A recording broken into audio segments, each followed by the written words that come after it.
Hi guys, Deka here. Welcome to the Season 10 Patch 2.5 Build Showcases.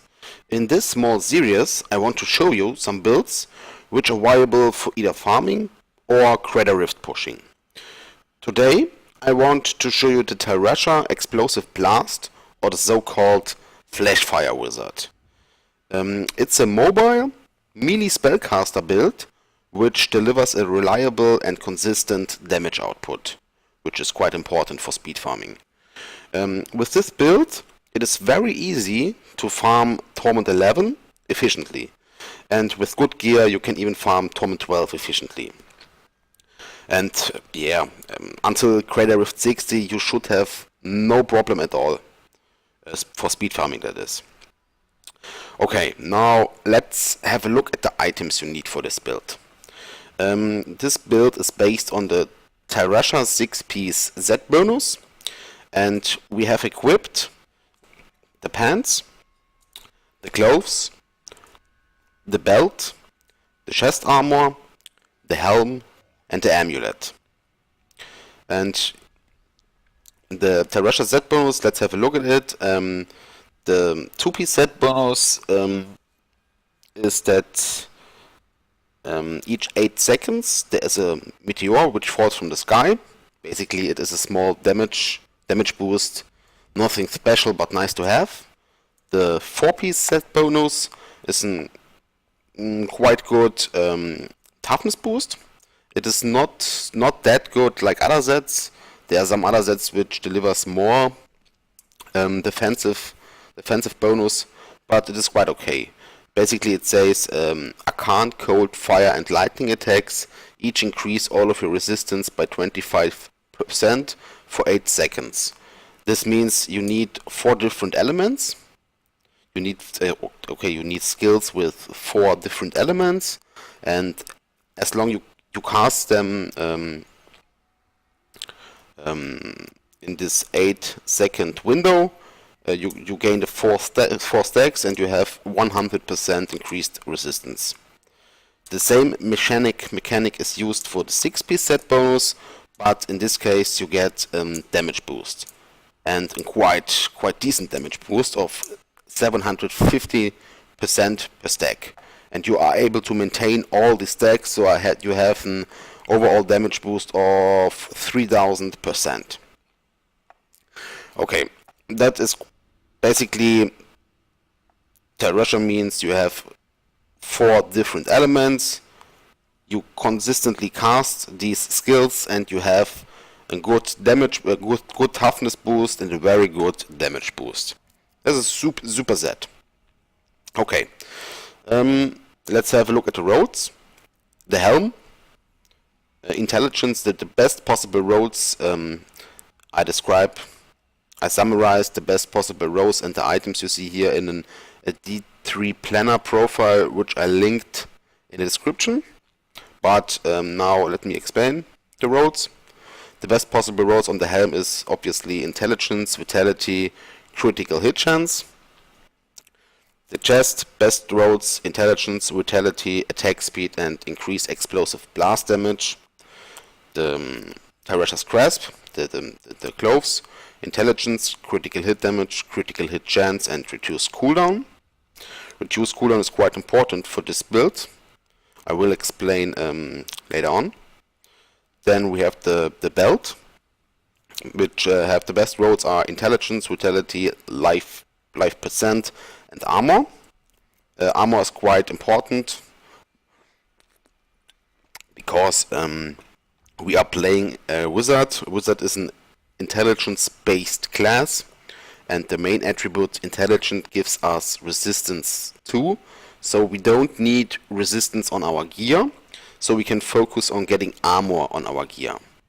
You don't need resistance at all at primary stat on an item. Prefer armor.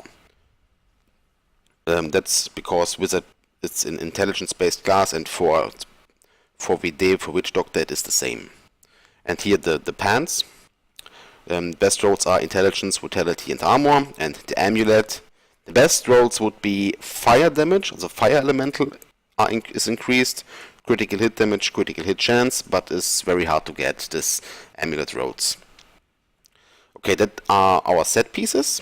Now have a look at the we have another set, the two rings. It is called Bastions of Will, and basically what it makes, it consists out of two rings, and these two rings give us 2 Z boni.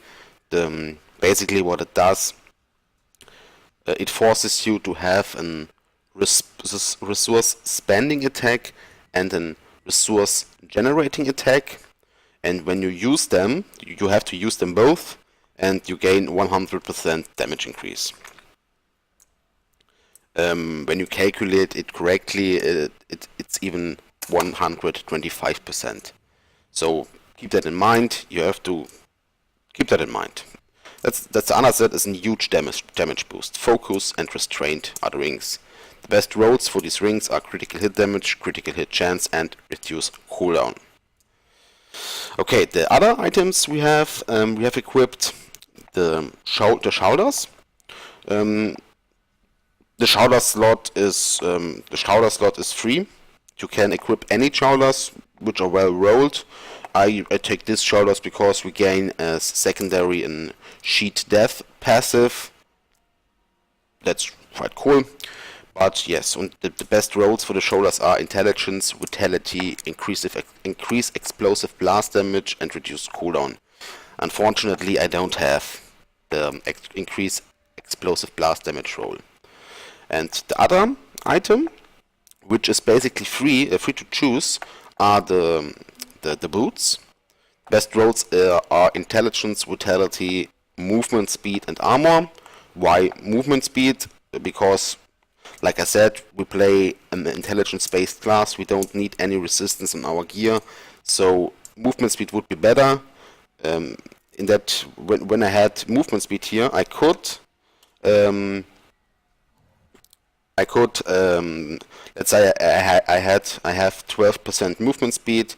I can assign my power points accordingly, so I don't need to add full 25% here.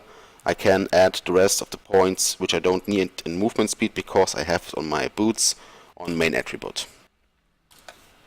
Okay. And like I said, these are the Nilfus Boast, which increase the meteor damage, and this is the meteor which falls from the sky because of the 2-piece Tyresha set bonus. Well, it's a little bit of a damage boost. It's quite okay. When you have these boots equipped, the 2-piece set bonuses are kind of relevant. It's not a massive damage, but it's a bit. So, but these two items, the shoulders and the Nilfos Boast, are not what is the word? You don't have to use them. You can use other boots and other shoulders. For example, you can go to the blacksmith and you can forge the sage set. It is called sage set, I think. Yes, you find it here. Let's see. It should have some boots. Where are the boots? There are the boots. And this is the sage set.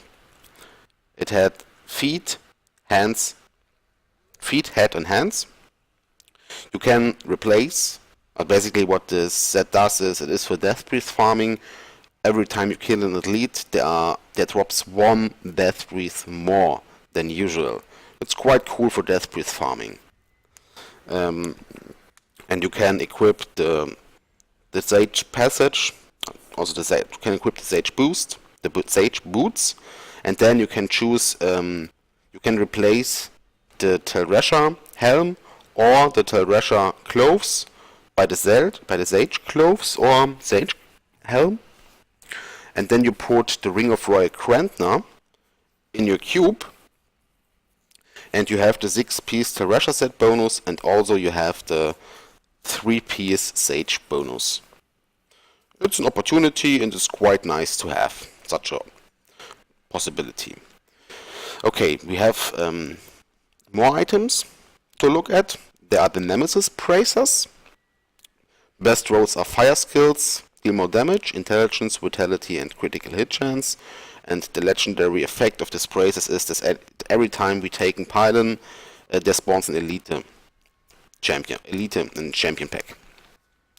This is good for progress and it is good for death breath farming when you were the sage set. Then as offhand we have the Orb of Infinite Death, which is a huge damage, a toughness boost and a little bit of a damage boost. What it does is it every time you cast your explosive blast spell, you gain a stack to a maximum of 4 stacks, and each stack adds 15% damage reduction and 5% damage boost. It's quite an important item. The best rolls are damage roll as high you can get, intelligence, critical hit chance, reduce cooldown and increase explosive blast damage. And the most important item for our build is the Wand of Woe. This weapon, the effect of this weapon is that our skill Explosive Blast triggers an additional 3 times, and it increases the damage of Explosive Blast by a lot. It's a super cool item. The best rolls are damage range so high you can get. It is the best damage you see here, 1940. That's the best.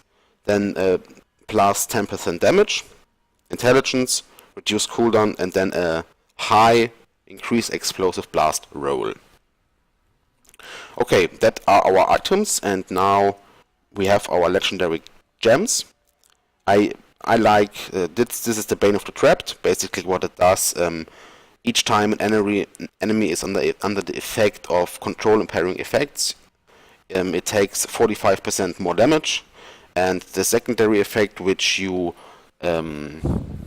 get when this gem is level 25, makes that this gem procs itself when you are in melee range. And because this is a melee build, yes, this gem procs itself, and you have a 45% damage increase.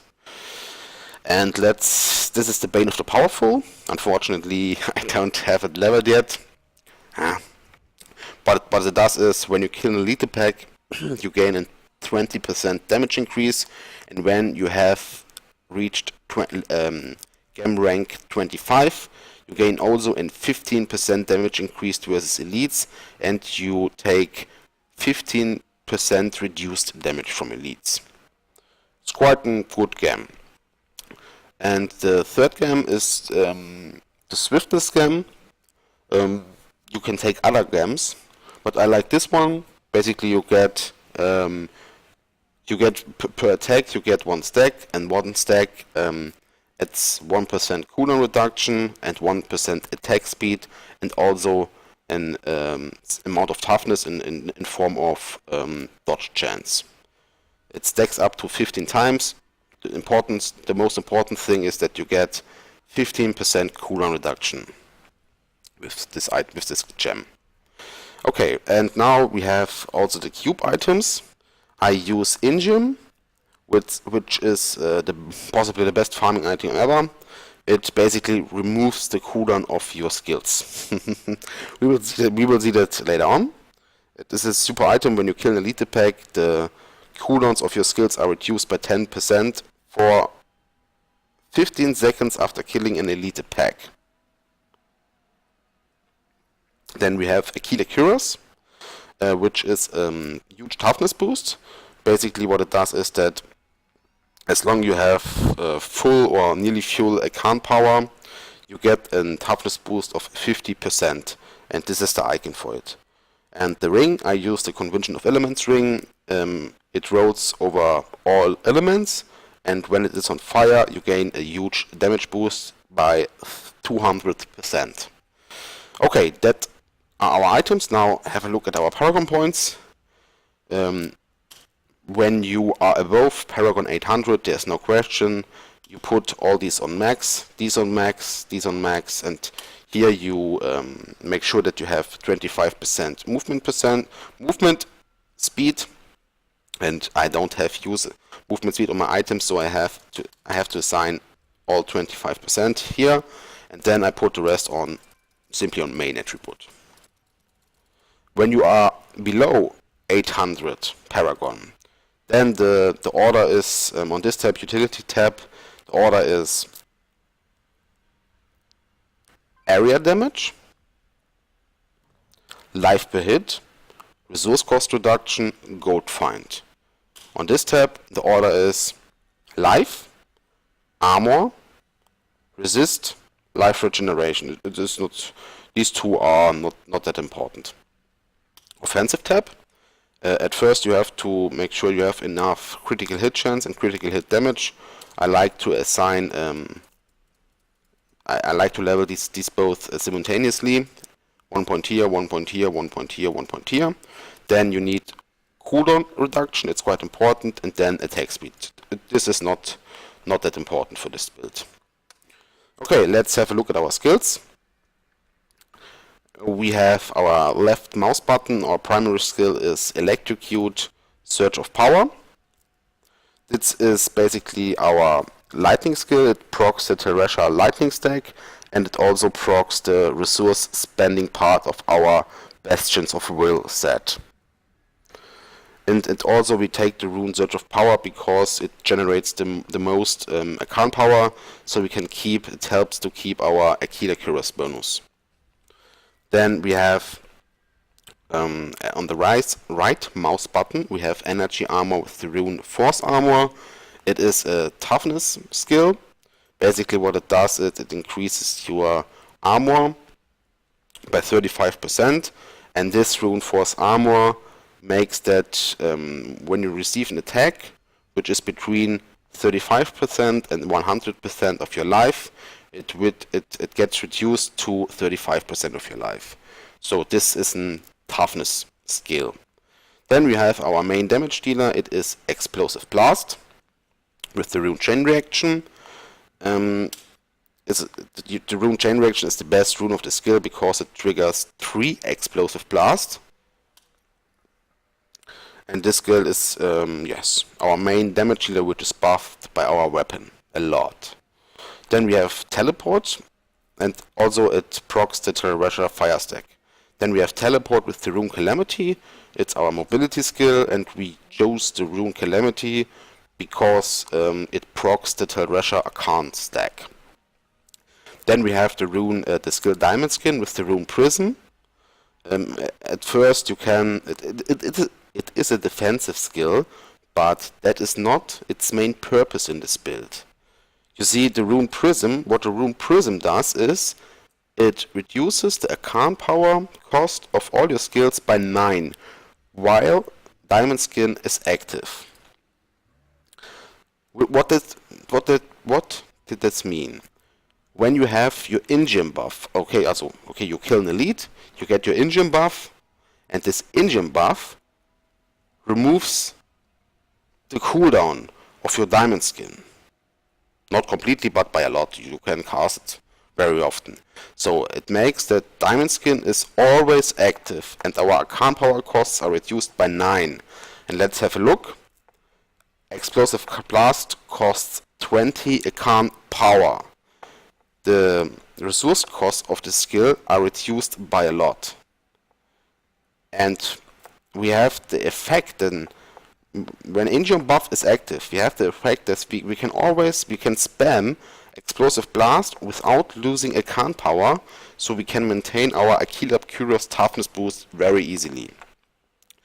And then we have our fourth skill. It is Frost Nova with the rune Frozen Mist. The only purpose of this skill is to proc our Terresha code stack. And our passive skills are Illusionist, which gives you a small movement speed boost when you teleport, and it also reduces the cooldown of your teleport when you take more than 15% damage. Then we have Elemental Exposure.